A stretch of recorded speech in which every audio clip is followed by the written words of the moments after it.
2019 is wrapping up, and this video is going to take a look at 6 albums all suggested and voted on by my patrons. Let's take a look at some albums I missed and how did I miss this. If you would like to have a say in what albums I review and upcoming videos, please check out my Patreon account in the YouTube card and description below. These are going to be faster album reviews than I normally do when I post album review videos, so let's not waste any more time. The first album we're going to start with goes on the heavier side of music, with a band I've talked about a few times already, Beast in Black. For those unaware, Beast in Black is a Finnish metal band started by Anton Kabanen after leaving the band Battle Beast. Lots of beast blood in this, and when you hear the music from Beast in Black, you instantly get a lot of 80s metal influences like Judas Priest. The sophomore album, From Hell with Love, was released back on February 8th of this year. I knew about it, but hadn't really had a chance to hear it until it was requested, and as expected, this is just like everything Anton and either Beast in Black or Battle Beast has done over the past few years. That is not intended as an insult either, as there are some great guitar solos and wild instrument play in the style of every 80s metal band you've ever heard in your life. Synthesizers for days, ballads, anthems, you name it. And lots of cheese. There are some fun songs on From Hell with Love, especially the title track, but it will have some of you laughing at the amount of 80s cheese. This album might make some of you instantly become lactose intolerant. 2 songs to point out and help emphasize that are Die by the Blade and True Believer. Fun songs for sure, and Die by the Blade is played excellently, but there are many songs like this where even Kraft and Velveeta would chuckle. It's all the big build and over-the-top singing that make you feel that way, but at the same time, it's done well and it's fun to hear. The opening of the title track really gives you flashbacks to every 80s movie montage you've ever seen. As enjoyable as some of this is, the band really relied on synthesized everything. Keys, drums, you name it. The vocals from Anton work here, and the mixing is solid though, so you can't really say it doesn't work. You have some variety like in the acoustic and Casio keyboard-esque Ocean Deep where the vocals soar, and then you have a song with great guitar work and flow and an emphatic delivery, and it's a cover of Killed by Death, done in power metal shenanigans. Do you understand the cheese comments now? From Hell with Love kind of feels like more of the same from Beast in Black, and they don't shy too far away from their wheelhouse, but I can't deny they are good in their comfort zone. The guitar work alone is probably going to get many easily distracted drivers air guitaring at inappropriate times and cause some kind of 5-car metal pileup. If you're into Beast in Black or Battle Beast, you will enjoy this album. It's exactly what you're looking for that perfect reason, because this is really what Anton does. This 80s cheese level of metal, though, is lighthearted, and you'll probably enjoy most of it.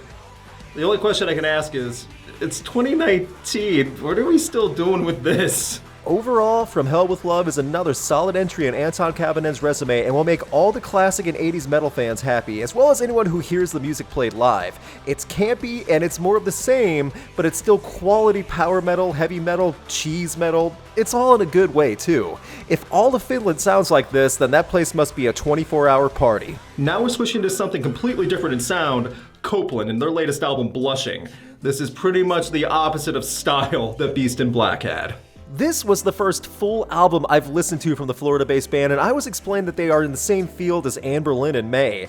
I can kind of see some similarities, but in Blushing, it doesn't really sound like either of those names all the way through, or even past Copeland material. Where 10 years ago, you could hear the alternative and late 2000s influence along the lines of Anne Boleyn, but in 2019, Copeland has completely embraced electronic and digital elements while making a more thematic style album.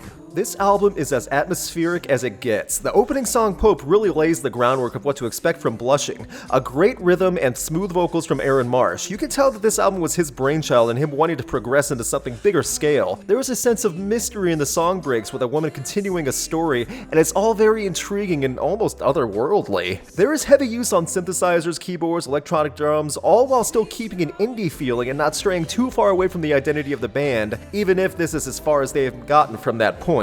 Or at least that I've heard. A few standout songs, As Above So Alone, which has a gorgeous chorus that resonates with the speed and energy, including distorted vocals, guitar effects, and piano keys. Night Figures is a slow, atmospheric sounding track that shows off the experimentation side. Colorless has a stronger bass with a steady build-up, and Marsh's higher tone vocals stand out prominently to the deeper sonic sound. Describing this album in a couple minutes is not going to do Blushing or Copeland justice, as this is an experience, not so much an album of songs. The mixing and production is almost an instrument at this level, but it's done well. There are some moments where you are lulled into a trance, but there is quality work here. I was not only surprised by what Copeland did here, I was impressed. It's not going to be for everyone, and this is not an album where you can casually soak in. You really have to sit down and take it all in one go.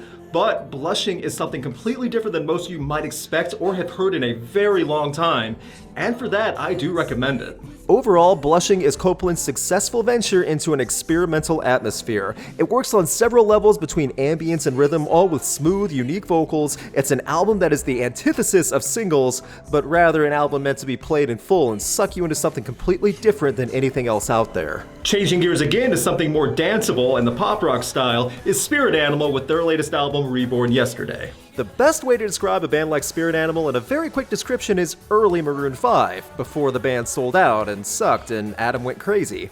It's pop rock for sure, but you can hear the influences of rock, funk, and more well-infused styles in there. Reborn Yesterday is actually a reissue or reimagining of their 2018 album Born Yesterday. The album is advertised as reimagined songs from their previous album Born Yesterday, and it's very clear they want those dance rock hits. Move Over Walk the Moon, here comes Spirit Animal. I mean, they're really going for that style. From the opening few tracks Yeah and Karma, you get rolling bass and drum beats that alternate between drum kits and electronic. Modded vocal effects are prevalent, and there are some solid grooves. Some of these re-envisioned songs definitely were made to have a stronger beat, and you could hear that in the music. It's mixed well, and the production is clear. While it's definitely meant for the next pop rock, pop dance beat music, it can't be stressed enough that some of the lyrics are flat out awful. Whether it's the song Hydrate, which literally sounds like a song meant to be played at Zumba classes at your local gym talking about reps and sweating, it's a touch disappointing. There's another song, Regular World, that has a great flow, especially in the chorus, but again, the random listing of regular girls, regular squirrels, regular cinnamon swirls, it sucks. It's dumb. It's just listing off words to rhyme. The music has a strong enough bass, and I feel that there is some potential for this group. I'm not crazy about most of the album, and there is a sense of some songs sounding very similar after a while, but some of it still works. It's just that for every interesting moment, there are several more that take you out of the experience. You can hear the talent in Spirit Animal on this album, but it lacks big hooks on Reborn Yesterday. A lot of it sounds very similar to each other after a while, and again, the lyrics are garbage at points. Overall, Reborn Yesterday shows potential from a band that has rhythms and effects, but leaves you wanting with the overall product. A few songs might satisfy people looking for something with a bit of a groove, but you have to take it with a grain of salt. Here's hoping they can take the good elements of this album and push forward, because there is promise in this band in the future if they can fine-tune a few things. And now we go from pop rock to prog rock. I'm all over the place in genre styles I'm covering. Now we're going to look at Leprous' sixth full album, Pitfalls. Leprous has been around for a while, and I have to admit I have not heard one thing from the band until a patron wanted me to cover their latest album. Released in the end of October of this year, Pitfalls is labeled as metal by some, but that might be a stretch, and it definitely is for this album, as it doesn't fall under the stereotypical screaming and double bass drum pounding. This is much more of a velvet smooth, flowing level of prog with vocals that will impress and haunt you. The first three songs on Pitfalls, Below, I Lose Hope, and Observe the Train, would even be a hard sell as hard rock, as these tracks relish in light string sections, slow rhythms, and the music revolves around the voice of Einar Solberg. I might be mispronouncing that, sorry. He is the star of this album by a long shot, and whether it's mixed background vocals or him taking the helm and going full volume while still keeping his clear melody is something special. Pitfalls is a good-length album with many tracks going past the 5-minute mark, including the mammoth 11-minute track The Sky is Red, which has some solid guitar play and riffs. Shades of Gent mixed in just barely that add to the proggy goodness. The crooning vocals don't always pair well in a song like this, though. Not to say they don't sound good on their own, but they don't mesh perfectly in the heavier music on this album. I admit Pitfalls feels like it drags after a while, where seemingly nothing happens for minutes at a time, but there are so many moments worth hearing in an album like this from a band who clearly has the talent. Pitfalls is the album that got me to go back into Leprous' past discography. There are strong bass lines, and the string and piano inclusions add to the music well, but there is also a lot of emptiness in some of it. Solberg said that the album was a big cathartic writing process and spending time to try to get outside of a dark tunnel with mental illness. In that, he created something atmospheric with good music and tracks worth revisiting. Not what I was expecting, but I'm impressed with a good amount of it. Even though I didn't love this album from beginning to end, the high points shine so brightly that it's worth worth hearing. Songs like Below and Distant Bells, which is excellent, those are the moments that you really want to listen to this album for. And I get why people are into Leprous, even if this album isn't exactly what they've done in the past. Overall, Pitfalls has a strong consistency behind it, relying on an emotional atmosphere and sensational high points. For fans of prog rock that isn't over the top with volume, give Leprous's new one a chance. It may not be the typical release from the band, but it definitely will catch many of their fans by surprise, and hopefully in a good way. Now it's time to talk about the biggest name on this episode of How Did I Miss This? Skillet. And it's hard to believe they have 10 albums under their belts now, but here we are. Victorious dropped on August 2nd, 2019 and had a good amount of promotion behind it, and of course it did, it's Skillet. This was the follow-up to Unleashed, which was released, I thought was okay, but admittedly it hasn't aged well and I probably was being too nice to it. And now we have Victorious, and it might as well be called Unleashed 2. In fact, it might be more watered down than Unleashed was, or Back on the Leash, or some other weird title. I don't know, this album is rough. Months before Victorious was released, I interviewed John Cooper about the new music, and he was the nicest guy, and he said that the new album would have more teeth than Unleashed. They then debuted the new song Legendary live that day at the same festival. After hearing the album in full several times, my question is simply, where are the teeth? This album is described as fight songs and how you get stronger through trials. That is hammered in repeatedly to the point where each song sounds identical. The hooks are repetitive from past albums and there is nothing new here. If anything, some of the songs are weaker because the music behind it isn't as strong. The guitar work and bass are all digitized to the point of no return, and Jen Ledger's drumming, which is usually a high point, is nothing but steady beats while she sings key backup phrases. I just described over half the album with that description. Songs like You Ain't Ready, Rise Up, Finish Line, they all feel weak for musicians who have done so much better than this. Many of the songs are plodding and slower than they should be for battle anthems, and it's a chore to get through. You then get songs like This Is the Kingdom, which is Skillet's attempt at the Imagine Dragons sound. No other way to really describe it. This band puts on a killer live show, are legitimately great people, and in 2019, I think they've run out of ideas. This album was not the worst thing I've heard this year. It probably won't even make my top 5 worst of 2019, but it was a slog to get through. It felt like doing homework after a while, having to read up and listen to this album a few times, and I just couldn't get into it. It is so uninspiring and uninteresting in every way, and this is coming from a band who has credibility behind them for actually giving something to be inspired by. What happened? Overall, Victorious is a mediocre attempt to rehash past ideas from previous albums, but with weaker music and repetitive pump-up anthems that do nothing but make you want to fall asleep. As someone who enjoys Skillet and sees all the good they've done, this new album might be their weakest to date and is ominous for future music if this is the only gear they have left to move into. And finally, I'm going to look at the most requested album from my patrons, the wild and at times indescribable Terraformer from Thank You Scientist.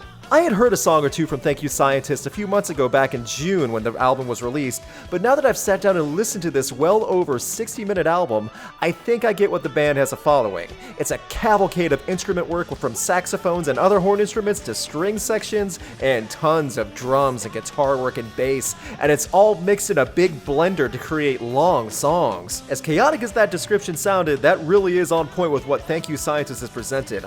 Long tracks, most of which go over 5 minutes at least, that incorporate a ton of transitions and sequences where the instruments take center stage. The vocals from Salvatore Morano, again, sorry if I'm botching that pronunciation, the vocals are smooth and remind me a bit of Cedric from the Mars Volta, but that might be because Terraformer goes on for so long that infuses so much saxophone with the rock. So it's a less intense Cedric from the Amputexture album, if you will. I apologize if that went over some of your heads, but this is a very difficult album to describe to someone who hasn't heard it before. Terraformer is a lot to take in.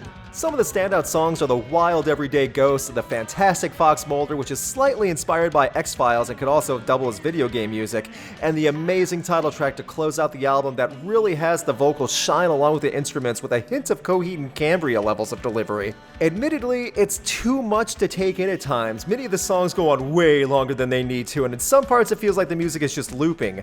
It's a case of not being able to pay attention in music form, and no one can focus on cutting songs down or looking at the big picture to realize, wow, we might have gone overboard here. Everyone is going to think we're insane. Those criticisms aside, I still really enjoy this album because you hear so much talent and so much ability from everyone involved.